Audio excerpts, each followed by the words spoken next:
बहुत। अगर आपको मजेदार और दिमाग हिला देने वाले फैक्ट्स पसंद हैं, तो अभी फैक्ट फैक्ट्री 2.0 को सब्सक्राइब करें। यहाँ हर वीडियो में मिलेगा कुछ नया। जरा एक ऐसी दुनिया के बारे में सोचिए जहां एक हल्की सी फुसफुसाहट से जंग टल सकती है और एक भूली बिसरी रसीद किसी देश का पूरा भविष्य बदल सकती है। हाँ, ये खुफिया एजेंसियों की दुनिया है। आज हम भारत के ऐसे ही shadow warriors research and analysis wing यानी रॉ की कहानी में उतर रहे हैं और ये देखेंगे कि उन्होंने इतिहास का रुख आखिर कैसे बदला। कपड़ों का एक मामूली सा ऑर्डर और हिमालय की बर्फीली चोटियों पर एक जंग जो शुरू होने से पहले ही रुक गई। सुनने में किसी फिल्म के स्क्रिप्ट जैसा लगता है ना? लेकिन यह हकीकत है। ये रॉ के सबसे चालाक ऑपरेशंस में से एक की कहानी है, जो ये साबित करती है कि जासूसी की दुनिया में कभी-कभी सबसे छोटा सुराग भी सबसे बड़े तूफान को रोक सकता है। बने रहिए, इसका जवाब काफी दिलचस्प है। देखिए, हर बड़ी कहानी की तरह रॉ की कहानी भी किसी शानदार जीत से शुरू नहीं होती। नहीं, इसकी नींव रखी गई थी एक बहुत बड़ी विफलता पर। इसकी कहानी शुरू होती है दो जबरदस्त हार से, जिसने भारत को यह एहसास दिलाया कि बिना तेज आंखों और सतर्क कानों के सीमाओं की रक्षा करना नामुमकिन है। भारत में जासूसी की कहानी असल में तो 1830 के दशक में शुरू हो गई थी, जब अंग्रेजों ने ठगों और डकैतों पर नजर रखने के लिए एक डिपार्टमेंट बनाया था। समय के साथ यही डिपार्टमेंट धीरे धीरे बदला और आजाद भारत की पहली खुफिया एजेंसी इंटेलिजेंस ब्यूरो यानी आईबी बना। उस समय मतलब आईबी ही घर का चौकीदार भी था और सीमा का पहरेदार भी। लेकिन ये जो एक ही एजेंसी पर सारा भार था, ये सिस्टम ज्यादा दिन चला नहीं।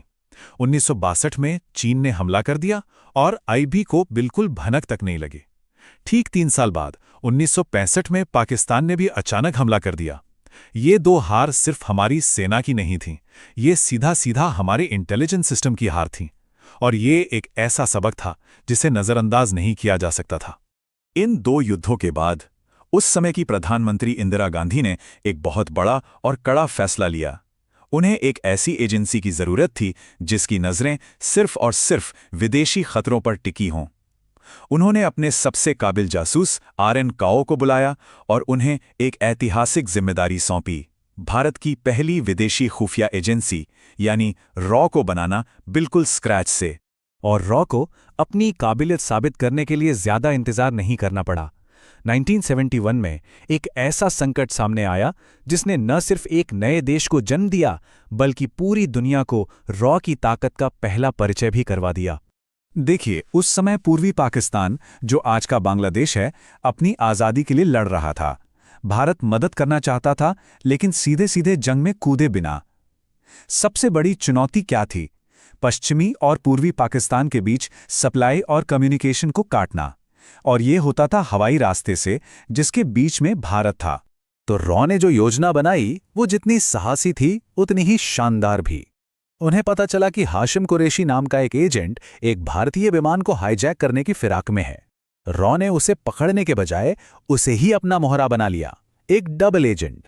प्लान सिंपल था, कुरैशी को हाईजैक करने दो, विमान को लाहौर ले जाने दो और फिर भारत इस हमले का बहाना बनाकर पाकिस्तान के लिए अपना पूरा एयर स्पेस बंद कर देगा। और ये प्लान उम्मीद से कहीं ज्यादा कामयाब रहा। पाकिस्तान अपने ही देश के दूसरे हिस्से से पूरी तरह कट गया। उसकी सेना को हजारों किलोमीटर लंबा समुद्री रास्ता लेना पड़ा, जो लगभग नामुमकिन था।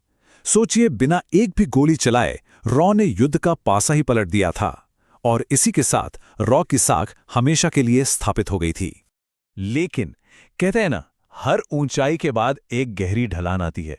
रॉ की कहानी में अगला मोड़ तब आया जब उसका सबसे बड़ा दुश्मन सीमा के उस पार नहीं, बल्कि दिल्ली की राजनीति के गलियारों में ही छुपा था। हुआ ये कि 1977 में चुनाव हुए और सत्ता बदल गई। नई सरकार रॉ को पिछली सरकार का एक हथियार मानती थी और उसे गहरे शक की नज़र से देखती थी। नतीजा, एजेंसी का बजट बुरी तरह काट दिया गया, उसके कई ऑपरेशंस बंद कर दिए गए और इसके संस्थापक आर.एन. काओ तक को इस्तीफा देने पर मजबूर कर दिया गया। लेकिन इस मुश्किल दौर में भी रॉ के कुछ एजेंट एक ऐसे मिशन पर लगे थे जो भारत की सुरक्षा के लिए सबसे ज्यादा जरूरी था। उन्हें पक्का शक था कि पाकिस्तान चोरी छिपे न्यूक्लियर बॉम्ब बना रहा है। अब सवाल यह था कि अगर आप दुश्मन की लैब के अंदर नहीं जा सकते, तो आप उसका सबसे बड़ा राज कैसे खोलेंगे? तो रॉ के एजेंटों ने जो किया वो सच में किसी जासूसी नॉवल जैसा लगता है। उन्होंने पाकिस्तान के परमाणु वैज्ञानिकों पर लगातार नजर रखी। उन्होंने गौर किया कि ये सारे टॉप साइंटिस्ट एक ही नाई की दुकान पर बाल कटवाने जाते हैं। बस आइडिया मिल गया। जैसे ही कोई वैज्ञानिक बाल कटवाकर निकलता, एजेंट चुपके से दुकान में जाते और फर्श से उनके कटे हुए बाल इकट्ठा कर लेते। उन बालों को जांच के लिए भारत भेजा गया। जब लैब में उनका एनालिसिस हुआ तो जो सामने आया उसने सब कुछ साफ कर दिया। बालों में न्यूट्रिनो रेडिएशन की बहुत ज्यादा मात्रा थी, एक पक्का संकेत कि ये वैज्ञानिक प्लूटोनियम के साथ काम कर रहे थे, जो कि परमाणु बम बनाने का सबसे जरूरी हिस्सा है। ये एक पुख्ता सबूत था। रॉ ने यह सबूत प्रधानमंत्री मोरारजी देसाई को सौंप दिया, लेकिन इसके बाद जो हुआ उसे इंटेलिजेंस की दुनिया की सबसे बड़ी चूकों में गिना जाता है। पाकिस्तान के राष्ट्रपति के साथ एक रूटीन फोन कॉल पर भारतीय प्रधानमंत्री ने बातों बातों में बस इतना कह दिया, हमें पता है कि आप लोग खान रिसर्च लैब्स में क्या कर रहे हैं। बस वो एक लाइन, उस एक वाक्य ने पाकिस्तान को अलर्ट कर दिया। उन्होंने अपने देश में जासूसों का शिकार शुरू कर दिया। रॉ का जो सालों की मेहनत से बनाया गया पूरा का पूरा नेटवर्क था, वो एक झटके में तबाह हो गया। कई बहादुर एजेंट पकड़े गए और उन्हें मार दिया गया। एक छोटी सी राजनीतिक नादानी की ये बहुत भारी कीमत थी। इस भयानक झटके से उभरने में रॉ को कई साल लग गए, लेकिन एजेंसी ने राख से उठकर एक ऐसी जबरदस्त वापसी की जो इतिहास में दर्ज हो गई।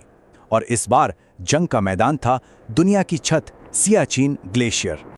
1980 के दशक की शुरुआत में इंदिरा गांधी सत्ता में वापस आईं और रॉ को फिर से मजबूत किया गया। जल्द ही एजेंसी का सारा ध्यान सियाचिन ग्लेशियर पर चला गया, एक ऐसी बर्फीली वीरान जगह जिस पर भारत और पाकिस्तान दोनों अपना दावा करते थे। और यहीं हमारी कहानी उस सवाल पर वापस आती है जो हमने शुरू में पूछा था। लंदन में रॉ के एक एजेंट ने एक बहुत ही अजीब खरीदारी पर ध्यान दिया। पाकिस्तानी सेना भारी मात्रा में आर्कटिक वेदर गियर खरीद रही थी, मतलब ऐसे कपड़े और जूते जिनकी जरूरत सिर्फ बेहद बर्फीले इलाकों में पड़ती है। सवाल यह था कि इसकी जरूरत उन्हें कहां पड़ सकती है। जवाब एक ही था, सियाचिन। कपड़ों के उस एक ऑर्डर ने पाकिस्तान की पूरी साजिश खोलकर रख दी थी। वो सियाचिन पर चुपचाप कब्जा करने वाले थे। रॉ ने तुरंत सेना को अलर्ट किया। अब समय के खिलाफ एक दौड़ शुरू हो चुकी थी।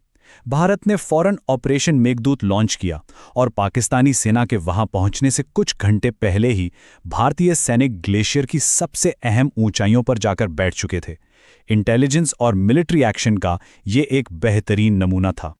रॉ की कहानी जितनी कामयाबियों की है, उतनी ही दर्दनाक गलतियों की भी। और 1999 का कारगिल युद्ध एक ऐसी ही विफलता थी, एक ऐसा सबक जिसे भारत ने अपने सैनिकों के खून से सीखा। कारगिल की त्रासदी का सबसे बड़ा कारण यहां बिल्कुल साफ दिखता है।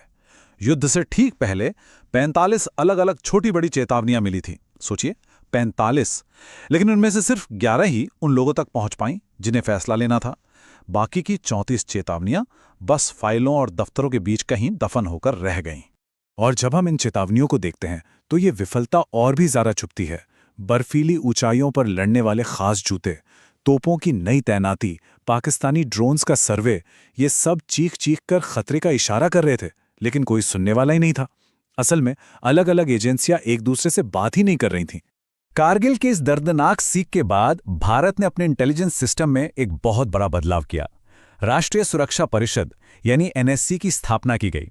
इसका मकसद बिल्कुल साफ है, यह सुनिश्चित करना कि रॉ, आईबी और सेना की खुफिया एजेंसियां आपस में तालमेल रखें, जानकारी शेयर करें और सबसे जरूरी बात, सारी अहम जानकारी बिना किसी देरी के सीधे प्रधानमंत्री तक पहुंचे, ताकि भविष्य में ऐसी कोई चूक ना हो। तो रॉ की ये पूरी कहानी हमें एक बहुत जरूरी सवाल पर लाकर छोड़ देती है कि ये खुफिया एजेंसी की असली ताकत सिर्फ उसके जासूसों और उनके ऑपरेशंस में नहीं होती, बल्कि उसे चलाने वाली राजनीतिक इच्छा शक्ति में भी होती है। और ये सवाल आज भी भारत के लिए उतना ही मायने रखता है जितना 50 साल पहले रखता था।